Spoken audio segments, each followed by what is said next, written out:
ये घटना कुछ साल पहले की है। मैं उस समय लॉन्ग होल ट्रक ड्राइविंग करता था, ज्यादातर क्रॉस कंट्री रूट्स पर, ऐसे रास्तों पर जहां मीलों मील तक कुछ भी नहीं होता, जहां रेडियो घंटों तक सिर्फ स्टैटिक बन जाता है और जिंदगी का इकलौता निशान सामने से आती हुई किसी गाड़ी की हेडलाइट्स होती हैं, वो भी कई कई मील के अंतर पर। मैं तब जवान था, ज्यादा मील चलाने का जोश था, पैसे कमाने की जल्दी थी। अकेलापन मुझे परेशान नहीं करता था। जिस रूट पर मैं था वो दो बड़े सरकारी इलाकों की सरहदों के बीच से गुजरने वाला एक लंबा वीरान हाईवे था। मैं ठीक ठीक जगह नहीं बताना चाहता, लेकिन बस इतना समझ लीजिए, बहुत बड़ी खाली जमीन, ढेर सारे पेड़ और इनके अलावा लगभग कुछ भी नहीं। ड्राइवरों के बीच वो इलाका एक डेड जोन के नाम से बदनाम था। ना नेटवर्क, ना कोई कस्बा, दोनों तरफ 100-100 मील तक कुछ नहीं, और ऊपर से अजीब सा मौसम। ज्यादातर ड्राइवर वहां से दिन में निकलने की कोशिश करते थे, लेकिन शेड्यूल तो शेड्यूल होता है। मुझे रात के गहरे अंधेरे में वो हाईवे पार करना था। मुझे वो एहसास आज भी याद है। मेरी हेडलाइट्स की रोशनी के बाहर पूरी तरह स्याही जैसा काला अंधेरा था। ऐसा अंधेरा जो ऐसा लगता है जैसे कैबिन पर दबाव डाल रहा हो। हाईवे पर बस 3 आवाजें थीं। डीजल इंजन की लगातार गूंज, कभी कभी एयर ब्रेक्स की सिसकारी और सड़क पर टायरों की लयबद्ध थरथराहट। वो आवाजें सम्मोहित कर देने वाली थीं। मैं करीब 10 घंटे से ड्राइव कर रहा था। बस कुछ देर पहले एक छोटा सा ब्रेक लिया था। कॉफी का असर उतर चुका था। डैशबोर्ड की हरी सी मध्यम रोशनी थोड़ी सुकून देने वाली थी, लेकिन उसी के साथ बाहर का अंधेरा और भी ज्यादा गहरा लग रहा था। पलकें ऐसी लग रही थी जैसे उन पर वजन टंगे हों। आप उस चीज से लड़ते हो, खुद को थप्पड़ मारते हो, ठंडी हवा के लिए खिड़की खोलते हो, और जो भी म्यूजिक मिल जाए जो अभी स्टैटिक में ना बदला हो, उसे तेज कर देते हो। मैं ये सब कर रहा था। समय शायद रात के 2 या 3 बजे के आसपास रहा होगा। मैं उस अजीब हालत में था जहां इंसान न पूरी तरह सोया होता है, न पूरी तरह जागा हुआ, जैसे दिमाग लो पावर मोड पर चल रहा हो। सड़क की सफेद पट्टियां आपस में घुलने लगी थी, खिंच रही थी, टेढ़ी मेढ़ी दिखने लगी थी। मुझे याद है, मैं जोर जोर से पलके झपका रहा था, फोकस वापस लाने की कोशिश कर रहा था, और तभी मैंने उसे देखा। हेडलाइट्स की रोशनी के किनारे सड़क के दाहिने ओर मुझे एक झलक दिखी, जो छोटा था, जमीन के पास था। एक पल के लिए मुझे एक आकृति दिखी, कुछ कुछ इंसान जैसी, और फिर वो गायब हो गई, जैसे अंधेरे ने निकल लिया हो। मेरी पहली सोच थी शायद कोई हिरन होगा या कोई कायोटे। यहां ये आम बात थी, लेकिन वो किसी जानवर की तरह नहीं हिला था। वो सीधा खड़ा था। मेरा सुस्त दिमाग उसे समझने की कोशिश करने लगा। वो किसी बड़े इंसान के हिसाब से बहुत छोटा था, और ट्रक से डरने वाले जानवरों के हिसाब से बहुत ज्यादा स्थिर था। फिर मेरे दिमाग का तर्कसंगत हिस्सा बोला, तुम थके हुए हो, तुम्हें भ्रम हो रहा है, नींद की वजह से ऐसा होता है। और मैंने लगभग मान ही लिया था। मैंने सर झटका, पास रखी बोतल से गुनगुना पानी पिया, नजरें सामने सड़क पर टिकाए रखी, लेकिन वो तस्वीर मेरे दिमाग में अटक गई। वो एक छोटी सी सीधी खड़ी आकृति थी, जैसे कोई बच्चा हो। मैंने खुद से कहा, यहां इस सुनसान जगह पर आधी रात में कोई बच्चा कैसे हो सकता है, वो भी अकेले? ये नामुमकिन था। बच्चे रात के 3 बजे ऐसे हाईवे पर यूं ही नहीं घूमते। जरूर रोशनी का धोखा होगा, कोई झाड़ी होगी, या मेरी आंखें खेल खेल रही होंगी। थकान में इससे भी अजीब चीजें दिख चुकी हैं। नाचती परछाइयां, इंसान जैसे दिखने वाले पेड़। हद से ज्यादा काम करोगे तो ये सब नौकरी का हिस्सा बन जाता है। मैं शायद 30 सेकंड और चला, वो तस्वीर धुंधली पड़ने लगी और मेरा तर्कसंगत दिमाग जीतने लगा। वो बस एक वहम था। फिर मैंने किसी वजह से पैसेंजर साइड मिरर में देखा, और जो मैंने देखा उससे मेरी रगों में खून जैसे जम गया। सिर्फ ठंडा नहीं, जैसे बर्फीली कीचड़ बन गया हो। मेरे ट्रेलर के पीछे हटती लाल लाइट्स की हल्की रोशनी में एक छोटी आकृति का प्रतिबिंब था, जो सड़क के किनारे पर खड़ी हुई थी, बिल्कुल वहीं जहां मुझे लगा था कि मैंने कुछ देखा है। वो ना कोई झाड़ी थी, ना कोई परछाई थी। वो छोटा था और साफ साफ वहीं खड़ा था। वो हिल तक नहीं रहा था। मेरा दिल पसलियों से टकराने लगा। ये थकान नहीं थी, ये सच था। पीछे कोई था या कुछ था, और वो बहुत छोटा लग रहा था। मेरी हर इंस्टिंक्ट चिल्ला रही थी, ये खतरा है, ये गलत है, रुकना मत, बस आगे बढ़ते रहना। लेकिन एक दूसरी आवाज भी थी, शायद वही जो हमें इंसान बनाती है। एक बच्चा ऐसे सुनसान इलाके में अकेला, क्या पता उसे चोट लगी हो, क्या पता वो खो गया हो। मैं खुद से कुछ सेकंड्स तक लड़ता रहा। साइड मिरर में वो आकृति छोटी होती जा रही थी, धुंधली पड़ती जा रही थी। अगर मैंने अभी कुछ नहीं किया तो वो फिर से अंधेरे में खो जाएगा।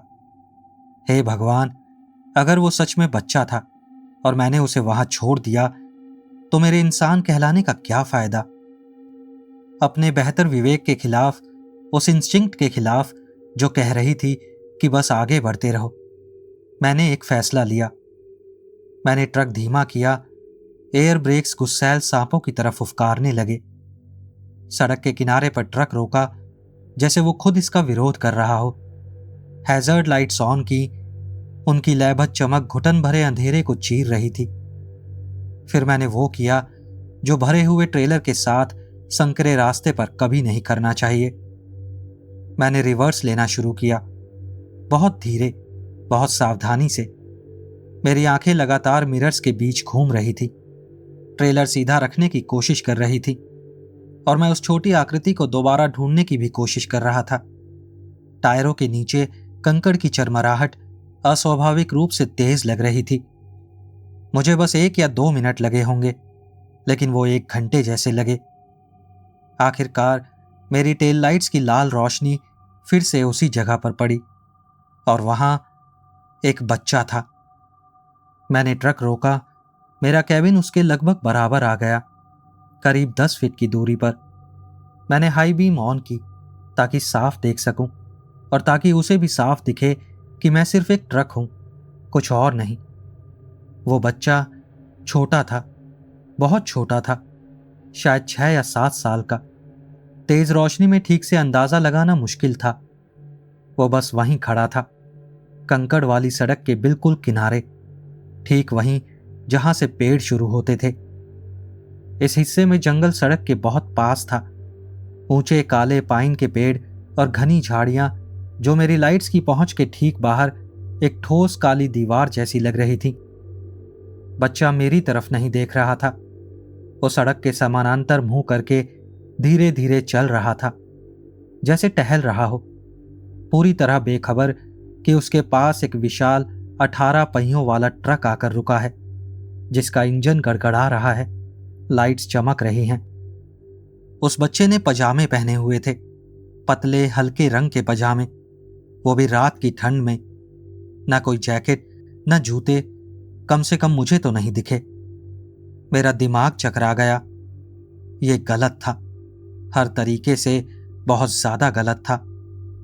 मैंने ट्रक का इंजन बंद कर दिया। अचानक छाई खामोशी लगभग कानों को चीर देने वाली थी। झिंगुरों की आवाज और जंगल में पत्तों की सरसराहट अब साफ सुनाई दे रही थी। ये आवाजें मुझे कैबिन के अंदर पहले महसूस भी नहीं हो रही थी। मेरा दिल अभी भी जोर जोर से धड़क रहा था। मेरे अंदर डर, एड्रेनलिन और एक उभरती हुई जिम्मेदारी का अजीब सा मिश्रण बन गया था। मैंने खिड़की नीचे की। रात की ठंडी नमी भरी हवा मेरे चेहरे से टकराई। पाइन के पेड़ों और गीली मिट्टी की गंध आने लगी। मैंने उसे आवाज लगाई, अरे बच्चे सुनो। मेरी आवाज भारी और उस सन्नाटे में जरूरत से ज्यादा तेज लगी, लेकिन कोई जवाब नहीं मिला। वो बस चलता रहा, एक छोटा नंगा पैर दूसरे के आगे रखते हुए, इतनी धीमी चाल से कि कहीं पहुंचने की कोई जल्दी ही नहीं थी। उसका सर थोड़ा झुका हुआ था। मैं उसका चेहरा ठीक से देख नहीं पा रहा था। बच्चे, तुम ठीक हो ना? मैंने फिर से कहा, इस बार और ऊंची आवाज में। लेकिन इस बार मेरी आवाज सुनकर वो बच्चा और धीमा हो गया। उसने पूरा सर नहीं घुमाया, बस थोड़ा सा तिरछा किया, इतना कि मेरी हेडलाइट्स की रोशनी में गाल का एक पीला सा टुकड़ा दिख सके। वो अब भी मेरी तरफ नहीं देख रहा था और उस कई टन वजनी मशीन को भी नजरअंदाज कर रहा था जो उसके बगल में खड़ी थी। मेरी रीढ़ में एक सिरहन दौड़ गई। वो आम बेचैनी नहीं थी, वो कहीं ज्यादा गहरी और ठंडी थी। जानवर कभी कभी अजीब बर्ताव करते हैं, लेकिन बच्चे, एक खोया हुआ बच्चा डरा हुआ होता है या राहत महसूस करता है, लेकिन यह बच्चा उनमें से कुछ नहीं कर रहा था। तुम यहां अकेले क्या कर रहे हो?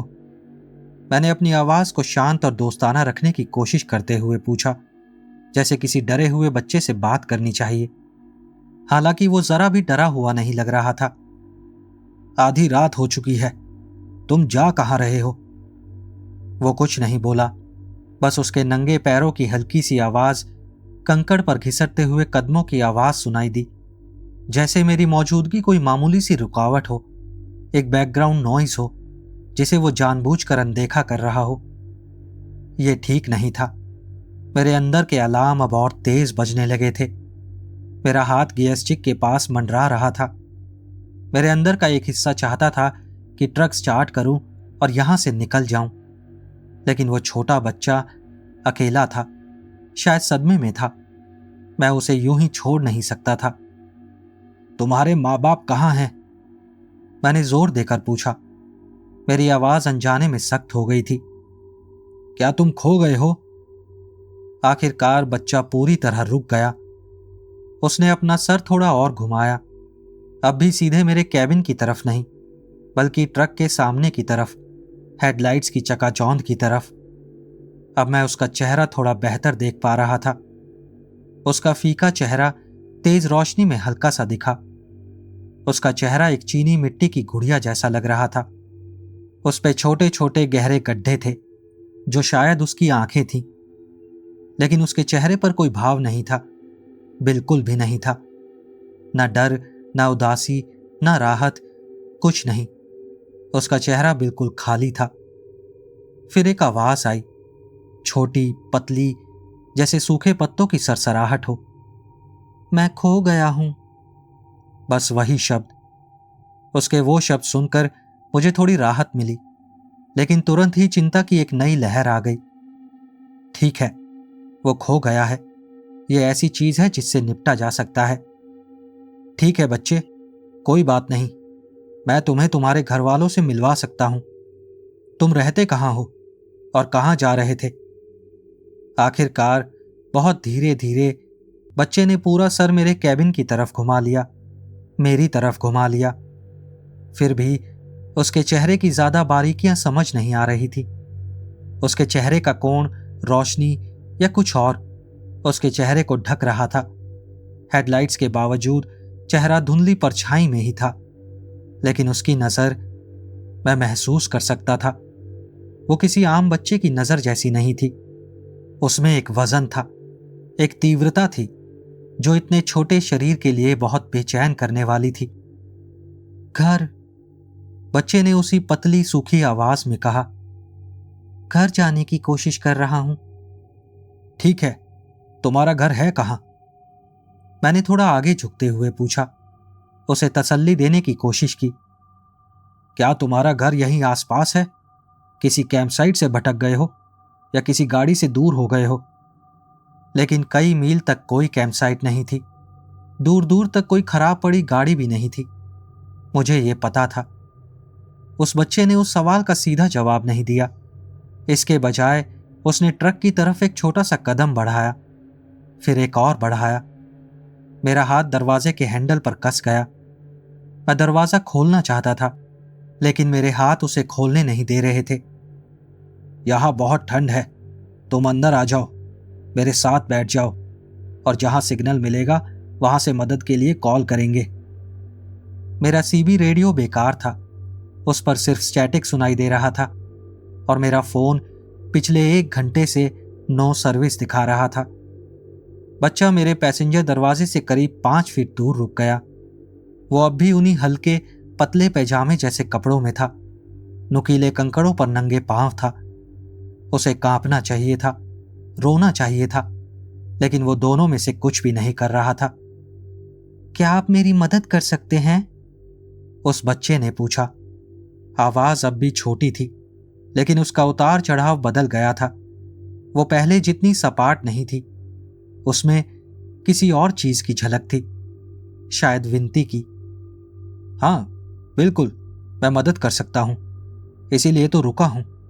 तुम्हारे माता पिता कहाँ हैं? तुम यहां कैसे पहुंचे? बच्चे ने एक झटकेदार तरीके से अपना सर तिरछा किया। वो इंतजार कर रहे हैं घर पर। और घर कहाँ है? किस दिशा में है? मैंने खाली हाईवे की तरफ इधर उधर इशारा किया, लेकिन बच्चे ने सड़क की तरफ इशारा नहीं किया। उसने अपने सर से एक हल्का सा इशारा पेड़ों की तरफ किया, हाईवे के किनारे फैले जंगल के अंधेरे की तरफ। मेरा घर उधर है। मेरा पेट ऐंठ गया। जंगल में? तुम्हारा घर जंगल में है? मैं खो गया हूं, रास्ता ढूंढ रहा हूं। बहुत अंधेरा है। हाँ बच्चे, बहुत अंधेरा है। मेरी नजरें पेड़ों की लाइन पर घूम रही थी। वो काले रंग की एक ठोस दीवार जैसी लग रही थी। किसी रास्ते का, किसी बसावट का कोई निशान नहीं था। बस घना पुराना जंगल था, ऐसी जगह जहां दिन में भी कोई खो सकता था। क्या आप बाहर आ सकते हैं? बच्चे ने पूछा। मेरा घर ढूंढने में आप मेरी मदद करेंगे? ज्यादा दूर नहीं है, बस यहां से दिख नहीं रहा। मेरे दिमाग का हर तर्क चिल्ला रहा था, नहीं। ट्रक से बाहर निकलूं, इस सुनसान जगह पर, गुप अंधेरे में, इस अजीब बच्चे के साथ जो चाहता था कि मैं उस जंगल में जाऊं। नहीं, बिल्कुल नहीं। लेकिन बच्चा बहुत छोटा लग रहा था, बहुत बेबस लग रहा था। क्या पता जरा सी संभावना हो कि वो सच बोल रहा हो, कि उसका घर बस थोड़ी दूर हो और वो सच में खो गया हो। मुझे नहीं लगता यह अच्छा आइडिया है दोस्त। मैंने नरमी से बोलने की कोशिश की। रात में वहां जाना हम दोनों के लिए खतरनाक है। अच्छा यही है कि तुम मेरे साथ यहां मेरे ट्रक में आ जाओ। जहां सिग्नल मिलेगा वहां तक ड्राइव करेंगे और फिर पुलिस या रेंजर्स को कॉल करेंगे। वो तुम्हारा घर सही तरीके से ढूंढने में मदद करेंगे। लेकिन बच्चा बस वहीं खड़ा रहा, उसी भावहीन, ना पढ़े जाने वाले चेहरे से मुझे घूरता रहा। लेकिन घर यहीं है, उसने जोर दिया। उसकी आवाज अब थोड़ी और विनती भरी थी। बस थोड़ी सी दूर, मुझे लगभग दिख ही रहा है। अगर आप बस बाहर आ जाएं, तो आपके दरवाजे से आती रोशनी में वो मुझे दिख जाएगा। मेरे रोंगटे खड़े हो गए। इस पूरी सिचुएशन में कुछ बहुत ज्यादा गड़बड़ थी। जिस तरह वो मुझे बाहर बुलाने की कोशिश कर रहा था, सामान्य भावनाओं की पूरी कमी, पैजामे, नंगे पैर और वो जंगल। मैंने बच्चे को और ध्यान से देखा। उसके चेहरे पर उस अजीब धुंधलेपन को भेदने की कोशिश की। मेरी हेडलाइट्स तेज थी, लेकिन ऐसा लग रहा था जैसे रोशनी उससे टकराकर वापस नहीं आ रही, बल्कि वो उसे निगल रहा है। मैं अब भी उसकी आंखें ठीक से नहीं देख पा रहा था, बस गहरे खोखले अंधेरे गड्ढे दिख रहे थे। मुझे सच में लगता है कि तुम्हें ट्रक में आ जाना चाहिए। मेरी आवाज अब ज्यादा सख्त थी। यहां अंदर गर्मी है, हम मिलकर कोई रास्ता निकाल लेंगे। बच्चे ने एक और कदम मेरी तरफ बढ़ाया। अब वो लगभग मेरे रनिंग बोर्ड तक पहुंच चुका था। प्लीज। फिर से वही पतली सूखी आवाज आई। मेरे पैर में दर्द है, मैं ज्यादा दूर नहीं चल सकता। अगर आप बस थोड़ी सी मदद कर दें, सिर्फ उस रास्ते तक। मेरे अंदर जबरदस्त द्वंद्व चल रहा था। सालों की ड्राइविंग, अजीब चीजें देखने और ट्रक स्टॉप्स पर उससे भी अजीब कहानियां सुनने से बनी मेरी ट्रकर इंस्टिंक्ट जोर जोर से चेतावनी दे रही थी। लेकिन इंसानियत वाला हिस्सा, जो एक मुसीबत में फंसे बच्चे को देख रहा था, वो अब भी मौजूद था, अब भी बहस कर रहा था। मैं थका हुआ था, बहुत ज्यादा थका हुआ था। शायद मैं साफ साफ सोच भी नहीं पा रहा था। शायद ये सब कोई अजीब सी गलतफहमी थी। मैंने आंखें सिकोड़कर बच्चे के पार उस ट्री लाइन की तरफ देखने की कोशिश की जहां उसने इशारा किया था। क्या वहां कोई हल्का सा रास्ता था जो मुझे नहीं दिख रहा था? क्या जंगल के अंदर कहीं कोई रोशनी की झलक थी? नहीं, ऐसा कुछ भी नहीं था। बस अंधेरा था, ठोस अडिग काला अंधेरा। और फिर मैंने उसे देखा। पहले पहल वो साफ दिखाई नहीं दिया, वो एक गड़बड़ी जैसा लगा। बच्चे के पीछे अंधेरे में एक अजीब सी हलचल थी। बच्चा जंगल की तरफ पीठ करके मेरे ट्रक की ओर मुंह करके खड़ा था। उसके पीछे जंगल का अंधेरा पूरी तरह घना था, लेकिन वहां कुछ था जो उससे जुड़ा हुआ था। कुछ ऐसा जो उसकी पीठ के निचले हिस्से से पतले पजामे के नीचे से निकलकर पेड़ों की ओर गहराई छायाओं में गायब हो रहा था। पहले मुझे लगा कि यह रोशनी का धोखा है, हेडलाइट्स के अजीब कोण से बनी कोई परछाई है। शायद कोई रस्सी है जो वो बच्चा घसीट रहा था, या कपड़े का कोई टुकड़ा है जो डाल से अटका हुआ है। मैं आगे की ओर झुका, अच्छे से देखने की कोशिश की। बच्चा अब भी बोल रहा था। उसकी आवाज धीमी लेकिन लगातार गूंज रही थी। ज्यादा दूर नहीं है, प्लीज बस मदद कर दीजिए, मुझे बहुत ठंड लग रही है। लेकिन अब मैं शब्दों पर ध्यान ही नहीं दे रहा था। मेरा ध्यान सिर्फ उस पर था, उस चीज पर जो उसके पीछे थी। वो रस्सी नहीं थी, वो परछाई नहीं थी, वो एक नली थी, एक लंबी मोटी गहरी नली। वो असंभव तरीके से बिना किसी जोड़ के बच्चे की निचली पीठ से निकलती हुई लग रही थी। वो मैट काली थी, जैसे रात के अंधेरे का कोई टुकड़ा आकार ले चुका हो। वो बच्चे से सांप की तरह दूर जाती हुई 10-15 फीट तक फैलकर दो मोटे पाइन के पेड़ों के बीच शाही जैसे अंधेरे में समा रही थी। वो कठोर नहीं थी, उसमें हल्का सा लगभग ना दिखाई देने वाला लचीलापन था। वो हेडलाइट्स में दिख ही नहीं रही थी। वो चीज रोशनी को निगल रही थी। मेरी सांस गले में अटक गई। मेरा खून जो पहले ही ठंडा था अब पूरी तरह जम गया था। यह सिर्फ गलत नहीं था, यह नामुमकिन था, अननेचुरल था। बच्चा अब भी मुझे बाहर बुलाने की कोशिश कर रहा था। क्या आप मेरी मदद करेंगे? मेरा घर बस यही है, आप बहुत करीब हैं। जब आखिरकार मेरी आवाज निकली, वो लगभग फुसफुसाहट थी। मैं उस चीज से अपनी नजरें हटा ही नहीं पा रहा था। बच्चे, वो क्या है? तुम्हारे पीछे क्या है? बच्चा चौंक गया। कोई बड़ा झटका नहीं, बस उसके छोटे से शरीर में एक हल्का सा मुश्किल से दिखने वाला तनाव आया। जो सर अब तक विनती भरे अंदाज में झुका था वो सीधा हो गया। उसके चेहरे की भावहीनता जैसे जम गई। क्या? उसने पूछा। उसकी आवाज से अचानक वो विनती वाला लहजा गायब हो गया, फिर से सपाट हो गया और ज्यादा ठंडा हो गया। वो चीज, मैं हकलाते हुए बोला, कांपती उंगली से इशारा किया। तुम्हारी पीठ से निकल रही है, जंगल में जा रही है। वो क्या है? बच्चे ने मुड़कर देखा तक नहीं, उसे जरूरत ही नहीं थी। उसकी नजर, वो गहरी न दिखने वाली आंखें मुझे भेदती चली गई। कुछ भी नहीं है। आवाज अब भी छोटी थी, लेकिन उसमें अब एक नई धार थी, एक शक्ति थी। तुम्हें भ्रम हो रहा है, तुम थके हुए हो। वो मेरी ही पहले की दलील को मेरे खिलाफ इस्तेमाल कर रहा था।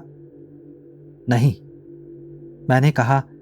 मेरी आवाज अब सच्चे आतंक से पैदा हुई दृढ़ता से कांप रही थी। नहीं, ऐसा नहीं है। मैं इसे साफ साफ देख रहा हूं।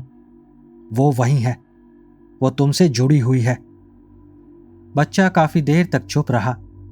एकमात्र आवाज मेरे अपने दिल की धड़कन थी, इतनी तेज कि मुझे यकीन था वो भी उसे सुन सकता था। झिंगुर चुप हो गए थे, हवा भी जैसे थम गई थी। पूरा माहौल एक अजीब से सन्नाटे में डूब गया था। फिर उस बच्चे का चेहरा बदलने लगा। यह किसी फिल्मी राक्षस जैसा नाटकीय बदलाव नहीं था। यह कहीं ज्यादा सूक्ष्म और कहीं ज्यादा डरावना था। भावहीनता गई नहीं थी, बल्कि और तीखी हो गई थी। पीली त्वचा हड्डियों पर कसती हुई लगने लगी। जहां आंखें थीं, वो गहरे धब्बे और गहरे हो गए, ज्यादा छायादार, ज्यादा तीव्र हो गए। और उसके चेहरे पर किसी बहुत प्राचीन, पूरी तरह पराई चीज की झलक दौड़ गई। वो इंसानी गुस्सा नहीं था, वो कुछ और था, और भी पुराना, और भी ठंडा, और बहुत धैर्यवान, जो अब अपनी सीमा पर पहुंच चुका था। मेरे कैबिन की हवा अचानक भारी, गाढ़ी और सांस लेने में मुश्किल लगने लगी। बस ट्रक से बाहर आ जाइए, उस बच्चे ने कहा। और वो आवाज, हे भगवान, वो आवाज, वो अब किसी बच्चे की पतली आवाज नहीं थी। वो गहरी थी, गूंज रही थी। उसमें एक अजीब किरकिरा सा स्वर था, जैसे पत्थर आपस में रगड़ खा रहे हों। वो उस छोटे से शरीर से आ रही थी, लेकिन वो असंभव रूप से विशाल और प्राचीन थी। वो मेरे सीने के अंदर तक कांप रही थी। बाहर आओ, अभी। वो कोई अनुरोध नहीं था, वो एक सीधा आदेश था। मेरा हाथ, जो अब तक गियर स्टिक के पास मंडरा रहा था, अब उसे ऐसे पकड़े हुए था जैसे वही मेरी लाइफलाइन हो। दूसरा हाथ इग्निशन की चाबी ढूंढने लगा, जो मैंने बेवकूफी में वहीं लगी छोड़ दी थी। तू है क्या? मैं किसी तरह बोल पाया, उस राक्षसी चीज को घूरते हुए जो बच्चे का भेस ओढ़े खड़ी थी, उस काली धड़कती नली को देखते हुए जो उसे परछाइयों से बांधे हुए थी। बच्चे ने फिर से सर तिरछा किया, उसी झटकेदार अस्वाभाविक हरकत में। उसके चेहरे पर जो था, अगर उसे भाव कहा जा सके, वो बिना मिलावट की झुंझलाहट थी, तिरस्कार था, जैसे मैं कोई बेवकूफ कीड़ा हूं जिसे वो मार नहीं पाया। फिर उसने उसी भयानक, गूंजती, घिसटती आवाज में बात की। उसके शब्द मेरी याद में जलकर छप गए। वो किसी भी सर्द रात से ज्यादा ठंडे थे। क्यों? वो घिसटती आवाज में बोला, जैसे आवाज मेरी खोपड़ी के अंदर खरोंच रही हो। इंसान अब इतने समझदार क्यों हो गए हैं? बस यही, वही एक वाक्य। उस वाक्य में एक झुंझलाहट छुपी थी। मैंने कुछ नहीं सोचा, मैंने कोई प्लान भी नहीं बनाया। मैंने बस प्रतिक्रिया दी। एक ऐसे डर ने नियंत्रण संभाल लिया जो दिमाग की सारी ऊंची सोच को दरकिनार कर देता है। मेरे हाथ ने चाबी घुमा दी। डीजल इंजन दहाड़ते हुए जिंदा हो गया। उस डरावने सन्नाटे में आवाज का एक हिंसक विस्फोट हुआ। वो बच्चा, वो चीज पीछे हटी। उसने एक छोटा, झटकेदार कदम पीछे लिया। उसका भाव और तीखा हो गया। मैंने गियर जोर से ड्राइव में डाल दिया। मेरा पैर एक्सीलरेटर पर जा पड़ा। ट्रक झटके से आगे बढ़ा। एक डरावने सेकंड तक टायर कंकड़ों पर फिसले और फिर सड़क पर चढ़ गए। मैंने उसकी तरफ नहीं देखा, मैं देख ही नहीं सकता था। मैं सामने घूरता रहा। स्टीयरिंग पर मेरी उंगलियां सफेद पड़ चुकी थी। पूरा कैबिन मेरे चारों ओर कांप रहा था। एक भयानक पल के लिए मैंने कल्पना की कि वो नली झपट कर बाहर आएगी, ट्रेलर को पकड़ने, मुझे वापस खींचने, मुझे उन जंगलों में घसीट ले जाने की कोशिश करेगी। मैंने हिम्मत करके ड्राइवर साइड मिरर में देखा। वो वहीं खड़ा था, सड़क के किनारे, बिल्कुल स्थिर। मेरे दूर जाते ट्रक की हेडलाइट्स ने उसकी छोटी सी परछाई को साफ उभार दिया और उसके पीछे वो काली नली अब भी दिख रही थी। एक मोटी विकृत नाल जो सांप की तरह जंगल की अंतहीन रात में वापस जा रही थी। वो ना सिमट रही थी, ना हिल रही थी, वो बस मौजूद थी। उस चीज ने मेरा पीछा नहीं किया, वो बस खड़ा रहा और मुझे जाते हुए देखता रहा। और अजीब तरह से यही सबसे ज्यादा डरावना था। वो अटूट आत्मविश्वास, वो धैर्य, जैसे उसे पता हो कि और भी आएंगे। या शायद वो चिढ़ा हुआ था कि ये कोशिश नाकाम हो गई। मैं ड्राइव करता रहा। मुझे नहीं पता कितनी देर तक मैं बस चलता रहा। मेरा पैर फर्श से चिपक गया था। इंजन चीख रहा था। मैंने स्पीडोमीटर की सुई को ऊपर चढ़ते देखा। उस साइज के ट्रक के लिए वो स्पीड किसी भी कानूनी या सुरक्षित सीमा से कहीं आगे थी, वो भी इतनी अंधेरी सड़क पर। लेकिन मुझे कोई फर्क नहीं पड़ा। उस चीज की तस्वीर मेरी पलकों के अंदर जलकर छप चुकी थी। मैं शायद 1 घंटा चला, शायद उससे भी ज्यादा, और फिर एड्रेनलिन उतरने लगा और उसकी जगह एक ऐसी थकान आई जो हड्डियों तक हिला देने वाली थी। मेरे हाथ इतनी बुरी तरह कांप रहे थे कि स्टीयरिंग सीधा रखना मुश्किल हो गया था। मेरे चेहरे से आंसू बह रहे थे, दुख से नहीं बल्कि बेहिसाब डर और राहत से। जब पूरब के आसमान में भोर की पहली धूसर झलक दिखी और मेरा फोन आखिरकार बीप किया और उसमें सिग्नल आया, मैंने पहली चौड़ी जगह देखकर ट्रक को रोका। मैं लगभग कैबिन से गिर पड़ा, कंकड़ों पर उल्टी करने लगा। मैं ठंडी जमीन पर बैठा हुआ कांपता रहा, सूरज को उगते हुए देखता रहा, खुद को समझाने की कोशिश करता रहा कि यह बस एक सपना था, थकान से हुआ कोई भ्रम था। लेकिन मैं जानता था कि ऐसा कुछ नहीं था। इतनी स्पष्ट चीज का भ्रम नहीं होता। मैंने कभी रिपोर्ट नहीं की। किसे करता, क्या कहता? वो मुझे ही बंद कर देते। ब्रेथ टेस्ट, ड्रग टेस्ट, मानसिक जांच सब करवाते। मैंने वो ट्रिप ऑटो पायलट पर पूरी की, लोड उतारा, ट्रक यार्ड में वापस ले गया और नौकरी छोड़ दी। कहा कि मैं पूरी तरह थक चुका हूं। उन्होंने मुझे रोकने की कोशिश की, अलग रूट्स, ज्यादा पैसे देने की बात की, लेकिन मैं नहीं कर पाया। मैं जब भी आंखें बंद करता तो मुझे वो बच्चा दिखता, वो नली दिखती, वो जंगल दिखता। हर अंधेरी सड़क एक जाल जैसी लगने लगी। मैंने एक लोकल नौकरी ढूंढ ली जो मुझे रात में घर पर रखे। अब मैं सुनसान इलाकों में ड्राइव नहीं करता, खासकर रात में तो बिल्कुल नहीं। आज भी मुझे डरावने सपने आते हैं। कभी कभी नजर के किनारे एक झलक दिख जाती है और दिल सीने से बाहर निकलने को हो जाता है। मुझे नहीं पता वो चीज क्या थी, एलियन, दानव, पिशाच या कुछ और। बस इतना जानता हूं कि वो बाहर कहीं मौजूद है और वो इंतजार कर रहा है। और शायद उसने सीख लिया है कि उसके पुराने हथकंडे अब उतने कारगर नहीं हैं। इंसान अब इतने समझदार क्यों हो गए हैं, ये सवाल मुझे सताता है। इसका मतलब है कि वो हमेशा ऐसे नहीं थे, कि कभी हम आसान शिकार थे, कि शायद लोग बस बाहर निकल आते थे और वो उसके चंगुल में फंस जाते थे। तो अगर तुम कभी ऐसी लंबी सुनसान सड़क पर ड्राइव कर रहे हो और तुम्हें कुछ ऐसा दिखे जिसे तुम समझा ना सको, तो शायद बस ड्राइव करते रहो। शायद अब ज्यादा समझदार होना यही है, ये जानना कि कब रुकना नहीं है। आप सब लोग खुद को सुरक्षित रखो और भगवान के लिए रोशनी वाली सड़कों पर ही रहो। दोस्तों, अगर आपको ये स्टोरी अच्छी लगी हो तो इस वीडियो को लाइक और हाइप करना मत भूलना। और अगर आप मुझे और सपोर्ट करना चाहते हैं तो आप इस चैनल की मेंबरशिप भी ले सकते हैं। मिलते हैं अगली वीडियो में ऐसी ही और कहानियों के साथ। नमस्कार।